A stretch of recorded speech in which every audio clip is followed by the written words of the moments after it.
Bueno, dice, para pintar al óleo se utilizan pinceles planos, cónicos y redondos, generalmente de pelo de cerdo, por eso se llaman cerdas. Yo creo que hoy día es bastante posible, bueno, sería caro, pero adquirir pinceles chinos que están hechos en materiales mucho más nobles.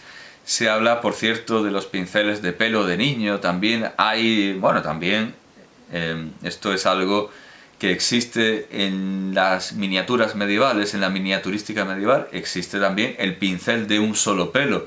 Eso lo decía comentando José Guillermo García Valdecasas algunos manuscritos hispánicos que en lugar de miniaturas al uso figurativas tenían miniaturas abstractas, filigranas y bueno, filigranas muy alambicadas, y comentaba que un experto examinándolas había llegado a la absoluta seguridad de que algunas de ellas estaban hechas con un pincel de un solo pelo, porque era absolutamente imposible hacerlas de otra manera. Así que el pincel de un solo pelo también existe.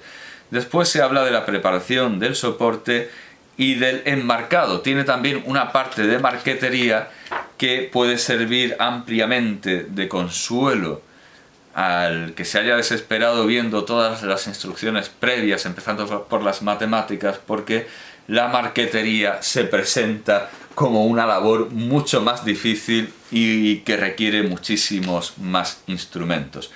Después viene el, ya lo digo, necesario glosario de términos de arte y un índice de nombres entre los que, claro, he buscado si aparece si aparecen esas instrucciones de Goya contra las academias. Goya, curiosamente aparece comentado, aparece una obra de Goya comentada, pero no aparece reproducida. Todo indica a que han intentado saltar por encima, han intentado pasar por alto como han podido a Goya, que era un enemigo de las academias, aunque precisamente en la Academia de... Es un poco paradójico, porque en la Academia de Bellas Artes de San Fernando están sus palabras contra las academias. Es la academia que se niega a sí misma y tienen, antes tenían la paleta de Goya y tenían las instrucciones. Creo que las siguen teniendo, Cerraron porque los académicos dijeron que las obras que había en la calle estaban agrietando algunas cosas, cerraron la academia, cambiaron algunas cosas de orden, pero el caso es que la última vez que estuve, grabadas, impresas en las paredes, están las palabras de Goya contra las academias.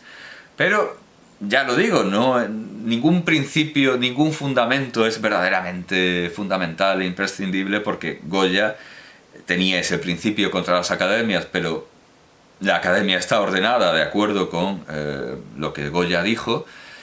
Y aquí se repite continuamente esto de que no hay normas absolutas. Se daba el ejemplo del caballo que se ha estado representando como no debe ser, pero luego al final parece ser que sí. Pero bueno, que la educación puede conducir a errores, y que lo que importa siempre es lo que uno ve.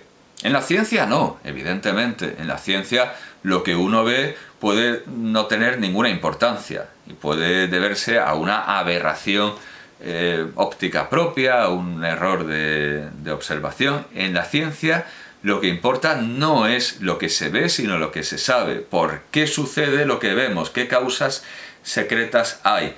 En cambio, asumiendo ese principio tan repetido y tan aceptado por Peter Greenaway, que además lo usa como lo usa como trama, Peter Greenaway usa como trama de El contrato del dibujante, una película muy recomendable para los estudiantes de Historia del Arte, usa como trama ese principio de que hay que pintar lo que se ve. Es la trama de la película, hay que pintar lo que se ve. Es la columna vertebral del contrato del dibujante. Bueno, pues en la ciencia hay que tener en cuenta lo que se sabe y no lo que vemos. En la pintura sí que es admisible que hay que pintar lo que se ve tal como lo vemos, y eso es lo que vale, nuestra visión personal.